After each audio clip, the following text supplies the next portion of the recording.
Hello મિત્રો, મોજમાં સાગર ભગુડા ખેડૂત ચેનલમાં તમારું હાર્દિક સ્વાગત. હું ખેડૂત મિત્રો, આમાં મોજમાં તો ક્યાંથી હશે ખેડૂત મિત્રો, તમારું શું કહેવું? કેમ કે અત્યારે વરસાદ જે કમોસમી વરસાદના કારણે તમે જુઓ ખેડૂતને ધંધે લગાડી દીધા છે. કોઈની કળી તોડેલી હોય, રોપ સોંપવાનો હોય, ખેંચીને મેળ દીધો હોય, પડા તૈયાર થયેલા હોય, શીંગુજી હારી કરવાની હતી, શીંગુજી નીકળે છે, કોઈના પાથરા પલળતા હોય. તો ખેડૂત મિત્રો તમે જુઓ, સારોલા ઢાંકવા, શીંગ ઢાંકવી, કળી ઢાંકવી કે શું કરવું એમ.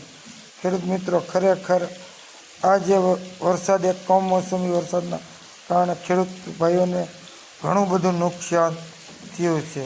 તમે જુઓ, એમાં 3-4 દિવસની આગાહી આપી છે. તમે જુઓ, તાલપત્રો ઢાંકેલી છે, અત્યારે પાણી ભરાઈ ગયું. ખેડૂત કે તાલપત્રી હોય કેટલી હોય ખેડૂત ભાઈઓ, કેટલી વસ્તુ ઢાંકીએ કે તમે જોઈ શકો છો.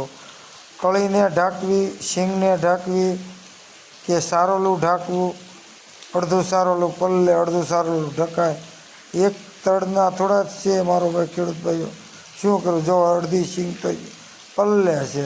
હવે આમાં ખેડૂત ભાઈઓ તમે વિચાર કરો, એક બાજુ વરસાદી વાતાવરણમાં ખેડૂતનો દીકરો કરે તો શું કરે. અત્યારે વરસાદના કારણે ઘણું બધું ખેડૂત ભાઈઓનું નુકસાન થયું છે. કેમ કે ઘણીવાર આ વર્ષે તમે એમ કહો કે વાવણી 3 વાર થઈ છે, તો 3 વાર વરસાદે ખેડૂતને છેલ્લે સુધી પણ હેરાન કર્યા છે. દિવાળી સમય હતો ત્યારથી લઈ અને અત્યારે દેવ દિવાળી 2-4 દીમાં આવી જશે ત્યાં સુધી વરસાદ.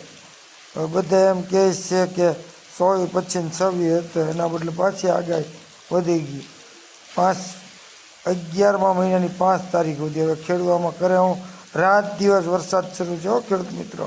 તમે જુઓ, રાત દિવસ ખેડૂત કરે તો શું કરે.